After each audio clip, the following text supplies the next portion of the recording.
Hi hello ನಮಸ್ಕಾರ. ಇದು TV9 digital special. ನಾನು ಪ್ರತಿಮಾ ಭಟ್. ಬೆಂಗಳೂರಿಗೆ ಕೊನೆಗೂ ಚುನಾವಣೆ ಭಾಗ್ಯ. 10 ವರ್ಷಗಳ ಬಳಿಕ ಪಾಲಿಕೆ ಎಲೆಕ್ಷನ್. GBAಯ ಮೊದಲ ಚುನಾವಣೆ ಹಾಗಿದ್ರೆ ಯಾವಾಗ? ಸುಪ್ರೀಂ ಹೇಳಿದ್ದೇನು? ಇದೆಲ್ಲದರ ಬಗ್ಗೆ ಇನ್ ಡೀಟೇಲ್ ಮಾಹಿತಿಯನ್ನು ಕೊಡ್ತಾ ಹೋಗ್ತೀನಿ. ಗ್ರೇಟರ್ ಬೆಂಗಳೂರು ಪ್ರಾಧಿಕಾರ ಅಂದ್ರೆ GBA ವ್ಯಾಪ್ತಿಯ 5 ನಗರ ಪಾಲಿಕೆಗಳಿಗೆ ಜೂನ್ ತಿಂಗಳ ಅಂತ್ಯದೊಳಗೆ ಚುನಾವಣೆ ನಡೆಸಬೇಕು ಅಂತ ಹೇಳಿ ಸುಪ್ರೀಂ ಕೋರ್ಟ್ ರಾಜ್ಯ ಸರ್ಕಾರ ಮತ್ತು ರಾಜ್ಯ ಚುನಾವಣಾ ಆಯೋಗಕ್ಕೆ ಸ್ಪಷ್ಟವಾಗಿ ನಿರ್ದೇಶನ ಕೊಟ್ಟಿದೆ. ಅಷ್ಟೇ ಅಲ್ಲ, ಮತ್ತೆ ಚುನಾವಣೆ ನಡೆಸೋದಕ್ಕೆ ಅವಧಿ ವಿಸ್ತರಿಸೋದೇ ಇಲ್ಲ ಅಂತ ಸ್ಪಷ್ಟವಾಗಿ ತಿಳಿಸ್ಬಿಟ್ಟಿದೆ. CJI ಸೂರ್ಯಕಾಂತ್ ಹಾಗೂ ನ್ಯಾಯಮೂರ್ತಿ ಜೋಯ್ ಮಲ್ಯ ಬಾಗ್ನಿ ಅವರಿದ್ದಂತಹ ಪೀಠ ಜೂನ್ 30ರ ಒಳಗೆ ಚುನಾವಣೆ ನಡೆಸಲೇಬೇಕು ಅಂತ ನಿರ್ದೇಶನ ಕೊಟ್ಟಿದೆ. GBA ವಾರ್ಡ್ವಾರು ಮೀಸಲಾತಿಗಳನ್ನು ಅಂತಿಮಗೊಳಿಸಿ ಅಧಿಸೂಚನೆ ಹೊರಡಿಸೋದಕ್ಕೆ ಫೆಬ್ರವರಿ 20 ಅಂತಿಮ ಗಡುವು. ಈ ಅವಧಿಯನ್ನ ವಿಸ್ತರಿಸೋದಿಲ್ಲ ಅಂತಲೂ ಕೂಡ ಹೇಳಿದೆ. 2015ರಲ್ಲಿ ಬೃಹತ್ ಬೆಂಗಳೂರು ಮಹಾನಗರ ಪಾಲಿಕೆ ಅಂದ್ರೆ BBMP ಏನಿತ್ತಲ್ಲ, ಆಗ ಕೊನೆ ಚುನಾವಣೆ ನಡೆದದ್ದು. ಅಂದ್ರೆ 10 ವರ್ಷ ಆಗೋಯ್ತು. 2020ರಲ್ಲಿ BBMPಯ 198 ವಾರ್ಡ್ಗಳ ಅಧಿಕಾರಾವಧಿ ಮುಕ್ತಾಯ ಆಯಿತು. 15ರಲ್ಲಿ ಎಲೆಕ್ಷನ್ನು, 20ರವರೆಗೆ ಅಧಿಕಾರ ಇತ್ತು, ಅಧಿಕಾರಾವಧಿ ಮುಕ್ತಾಯ ಆಯಿತು 2020ಕ್ಕೆ. ಈಗ ಗ್ರೇಟರ್ ಬೆಂಗಳೂರು ಪ್ರಾಧಿಕಾರ GBA ಸ್ಥಾಪನೆಯಾಗಿದೆ. ಅದರಡಿ 5 ಪಾಲಿಕೆ ಇದೆ, 369 ವಾರ್ಡ್ಗಳಾಗಿ ವಿಂಗಡಿಸಲಾಗಿದೆ. GBA ರಚನೆಯಾದ ಮೇಲೆ ಮೊದಲ ಚುನಾವಣೆಗೆ ಈಗ ದಿನಾಂಕವನ್ನು ನಿಗದಿಪಡಿಸಬೇಕಾಗಿದೆ, ನಡೆಸಲೇಬೇಕಿದೆ ಜೂನ್ ಅಂತ್ಯದೊಳಗೆ. 2015ರಲ್ಲಿ ಬೃಹತ್ ಬೆಂಗಳೂರು ಮಹಾನಗರ ಪಾಲಿಕೆಗೆ ಕೊನೆಯದಾಗಿ ಏನು ಚುನಾವಣೆ ನಡೀತು, ಅಲ್ಲಿ 198 ವಾರ್ಡ್ಗಳ ಅಧಿಕಾರಾವಧಿ ಮುಕ್ತಾಯ ಆಯಿತು. ಆಗ BJPಯ ಗೌತಮ್ ಕುಮಾರ್ ಜೈನ್ ಕೊನೆ ಮೇಯರ್ ಆಗಿತ್ತು. ಅವತ್ತಿನಿಂದ ಇವತ್ತಿನವರೆಗೂ ಕೂಡ ಚುನಾವಣೆ ನಡೆದಿಲ್ಲ. ಆಡಳಿತಾಧಿಕಾರಿಗಳನ್ನು ನೇಮಿಸಲಾಗಿತ್ತು. BBMPಯಲ್ಲಿದ್ದಂತಹ 198 ವಾರ್ಡ್ಗಳನ್ನ 223 ವಾರ್ಡ್ಗಳಾಗಿ ಸರ್ಕಾರ ಏರಿಕೆ ಮಾಡಿತು. ಆಮೇಲೆ ಬಂದದ್ದು ಗ್ರೇಟರ್ ಬೆಂಗಳೂರು ಪ್ರಾಧಿಕಾರ. 5 ನಗರ ಪಾಲಿಕೆಯಾಗಿದೆ, 369 ವಾರ್ಡ್ಗಳಾಗಿ ವಿಂಗಡಣೆಯಾಗಿದೆ. ಈಗಾಗಲೇ ವಾರ್ಡ್ವಾರು ಮೀಸಲಾತಿಯ ಕರಡು ಅಧಿಸೂಚನೆಯನ್ನು ಹೊರಡಿಸಿರುವಂತಹ ರಾಜ್ಯ ಸರ್ಕಾರ ಆಕ್ಷೇಪಣೆ ಸಲ್ಲಿಸೋದಕ್ಕೆ ಜನವರಿ 23ರವರೆಗೆ ಅವಕಾಶವನ್ನು ಕೊಟ್ಟಿದೆ.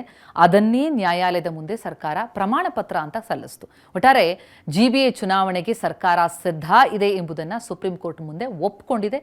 ಅದನ್ನೇ ಆಧರಿಸಿ ಸುಪ್ರೀಂ ಆದೇಶ ಹೊರಡಿಸಿತು. ಚುನಾವಣಾ ಪ್ರಕ್ರಿಯೆಯ ಪ್ರತಿಯೊಂದು ಹಂತಕ್ಕೂ ಕೂಡ ದಿನಾಂಕ ವಿಧಿಸಿದೆ. ಫೆಬ್ರವರಿ 20ರೊಳಗೆ ವಾರ್ಡ್ಗಳ ಮರು ವಿಂಗಡಣೆ ಮುಗಿಸಲೇಬೇಕು. ಮಾರ್ಚ್ 16ರೊಳಗೆ ಮತದಾರರ ಅಂತಿಮ ಪಟ್ಟಿ ಪ್ರಕಟಿಸಬೇಕು. ಶಾಲಾ ವಿದ್ಯಾರ್ಥಿಗಳ ಪರೀಕ್ಷೆ ಪೂರ್ಣ ಆದ ಮೇಲೆ ಚುನಾವಣಾ ಪ್ರಕ್ರಿಯೆ ಆರಂಭಿಸಿ ಜೂನ್ 30ರ ಒಳಗೆ ಮುಗಿಸ್ಬಿಡಿ ಅಂತ ಹೇಳಿದೆ. ಅಷ್ಟೇ ಅಲ್ಲದೆ ಮತ್ತೆ ಸಮಯಾವಕಾಶ ಕೇಳೋ ಹಾಗೆ ಇಲ್ಲ, ಚುನಾವಣೆಯನ್ನು ಮತ್ತೆ ಮುಂದೂಡುವಂತಿಲ್ಲ ಅನ್ನುವಂತಹ ಷರತ್ತನ್ನು ಕೂಡ ಸುಪ್ರೀಂ ವಿಧಿಸಿದೆ. ಹಾಗಿದ್ರೆ ಒಂದು ಸ್ವಲ್ಪ ಫ್ಲಾಶ್ ಬ್ಯಾಕ್ ಹೋಗೋಣ. ಏನಾಯಿತು ಇಲ್ಲಿವರೆಗೆ? ಬೃಹತ್ ಬೆಂಗಳೂರು ಮಹಾನಗರ ಪಾಲಿಕೆ ಇದ್ದಂತಹ ಸಮಯ ಅದು. BBMP ಚುನಾಯಿತ ಸದಸ್ಯ ಅವಧಿ 2020ರ ಸೆಪ್ಟೆಂಬರ್ 10ಕ್ಕೆ ಕೊನೆಯಾಗತ್ತೆ. ಕಾಲಮಿತಿಯೊಳಗೆ ಚುನಾವಣೆ ನಡೆಸೋದಕ್ಕೆ ಅನುವು ಮಾಡಿಕೊಡಿ ಅಂತ ಆಗ ರಾಜ್ಯ ಸರ್ಕಾರಕ್ಕೆ ನಿರ್ದೇಶನ ಕೊಡುವಂತೆ ರಾಜ್ಯ ಚುನಾವಣಾ ಆಯೋಗ ಹೈಕೋರ್ಟ್ ಮೆಟ್ಟಿಲೇರಿತ್ತು.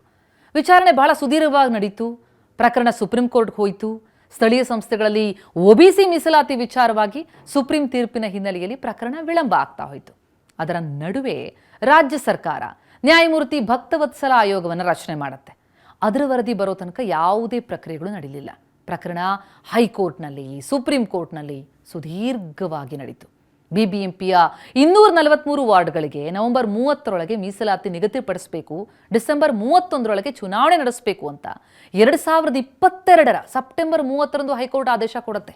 ಆದರೆ ಆ ಆದೇಶ ಪಾಲನೆಗೆ 3 ತಿಂಗಳ ಕಾಲ ಅವಧಿ ವಿಸ್ತರಿಸಿ ಅಂತ ರಾಜ್ಯ ಸರ್ಕಾರ ಕೋರುತ್ತೆ. ವಿಧಾನಸಭೆ ಚುನಾವಣೆ ಆ ನಡುವೆ ಬಂದ್ಬಿಡ್ತು. ಅದಾದ್ಮೇಲೆ GBA ರಚನೆ ಆಯಿತು. ಈಗ 2025ರ ಡಿಸೆಂಬರ್ ಅಂತ್ಯಕ್ಕೆ ಚುನಾವಣೆ ನಡೆಸಿ ಅಂತ ಸುಪ್ರೀಂ ಕೋರ್ಟ್ ಗಡುವು ಕೊಡ್ತು. ಅಲ್ಲೂ ಆಗಲಿಲ್ಲ. ರಾಜ್ಯ ಸರ್ಕಾರ ಕಾಲಾವಕಾಶ ಕೇಳ್ತಲೇ ಬಂತು. ಇದೀಗ ಕೊನೆಗೂ ಅಂತಿಮವಾಗಿ ಸುಪ್ರೀಂ ಆದೇಶವನ್ನು ಕೊಟ್ಬಿಟ್ಟಿದೆ. ಸ್ಪಷ್ಟವಾಗಿ ಹೇಳಿದೆ, 10 ವರ್ಷ ಆದ ಮೇಲೆ ಜೂನ್ 30ರ ಒಳಗೆ ಚುನಾವಣೆ ನಡೆಸಲೇಬೇಕಿದೆ. ಚುನಾವಣೆಗೆ ಸುಪ್ರೀಂ ಕೋರ್ಟ್ ಗಡುವು ಕೊಟ್ಟಿರುವಂತಹ ಹಿನ್ನೆಲೆಯಲ್ಲಿ ರಾಜ್ಯ ರಾಜಕಾರಣದ ದಿಕ್ಕೇ ಬದಲಾಗಿದೆ. 5.5 ವರ್ಷದಿಂದ ಚುನಾವಣೆಗೆ ತಯಾರಿ ಮಾಡ್ಕೊಳ್ತಾ ಇದ್ದಂತಹ ಆಕಾಂಕ್ಷೆಗಳಲ್ಲಿ ಈಗ ಹೊಸ ನಿರೀಕ್ಷೆಗಳು ಹುಟ್ಕೊಂಡಿವೆ. GBA ಸದಸ್ಯರಾಗ ಬಯಸೋರು ಪಕ್ಷಕ್ಕೆ ಇಂತಿಷ್ಟು ದೇಣಿಗೆ ಕೊಡಬೇಕು ಅಂತ ಹೇಳಿ ಈಗಾಗಲೇ KPCC ಅಧ್ಯಕ್ಷರು ಆಗಿರುವಂತಹ ಬೆಂಗಳೂರು ಅಭಿವೃದ್ಧಿ ಸಚಿವ DKಶಿ ಪ್ರಕಟಣೆ ಕೂಡ ಹೊರಡಿಸಿದ್ದಾರೆ.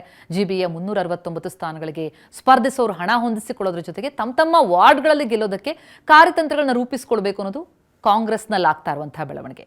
ಇನ್ನು ಆಮ್ ಆದ್ಮಿ ಪಕ್ಷ ಕೂಡ ಈ ಬಾರಿ GBA ಚುನಾವಣೆಗೆ ತುದಿಗಾಲಲ್ಲಿ ನಿಂತಿದೆ. ಈಗಾಗಲೇ ಆಕಾಂಕ್ಷಿಗಳಿಂದ ಅರ್ಜಿಯನ್ನ ಆಹ್ವಾನಿಸಿದೆ. ಅರ್ಜಿ ಆಧರಿಸಿ ಅರ್ಹರಿಗೆ ಟಿಕೆಟ್ ಕೊಡುವಂತಹ ಚಿಂತನೆ ನಡೆಸಿದೆ. ಶತಾಯ ಗತಾಯ GBAಯಲ್ಲಿ ಖಾತೆ ತೆರಿಬೇಕು ಅನ್ನುವಂತಹ ಹುಮ್ಮಸ್ಸಿನಲ್ಲಿ ಆಮ್ ಆದ್ಮಿ ಇದೆ. ಇನ್ನು ಬಿಜೆಪಿ ಕತೆ ಏನು? ಲೋಕಸಭಾ ಚುನಾವಣೆ ವೇಳೆ ಮೈತ್ರಿ ಮಾಡಿಕೊಂಡಿರುವಂತಹ ಬಿಜೆಪಿ ಹಾಗೂ JDS ಈ GB ಚುನಾವಣೆಯಲ್ಲಿ ಒಟ್ಟಾಗಿ ಹೋಗುತ್ತಾ ಇಲ್ವಾ ನಿರ್ಧಾರ ಆಗಿಲ್ಲ. ಸ್ಥಳೀಯ ಚುನಾವಣೆಯಲ್ಲಿ ಮೈತ್ರಿ ಇಲ್ಲ ಅಂತ ಹೇಳಿ JDS ವರಿಷ್ಠ ದೇವೇಗೌಡರು ಹೇಳಿದ್ದಾರೆ. ಅದನ್ನೇ ಬಿಜೆಪಿ ವರಿಷ್ಠರೊಂದಿಗೆ ಚರ್ಚಿಸಿ ತೀರ್ಮಾನಿಸ್ತೀವಿ ಅಂತ ಹೇಳಿ ರಾಜ್ಯಾಧ್ಯಕ್ಷ ಕುಮಾರಸ್ವಾಮಿ ಹೇಳಿದ್ದಾರೆ.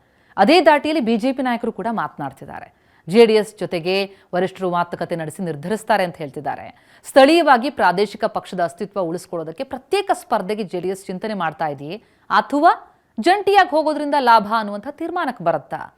ಇದೆಲ್ಲವೂ ಕೂಡ ಕಾದ್ ನೋಡಲೇಬೇಕಾಗತ್ತೆ. ಒಟ್ಟಾರೆ ಅಂತೂ ಇಂತೂ ಬೆಂಗಳೂರಿಗೆ ಚುನಾವಣಾ ಭಾಗ್ಯ ಸಿಗ್ತಾ ಇದೆ. ಅದರ ಜೊತೆಗೆ ಇನ್ನಷ್ಟು ಅಭಿವೃದ್ಧಿ ಭಾಗ್ಯದ ಕನವರಿಕೆ ಈಗ ಬೆಂಗಳೂರಿಗರಲ್ಲಿ ಶುರುವಾಗಿದೆ. ನಮಸ್ಕಾರ.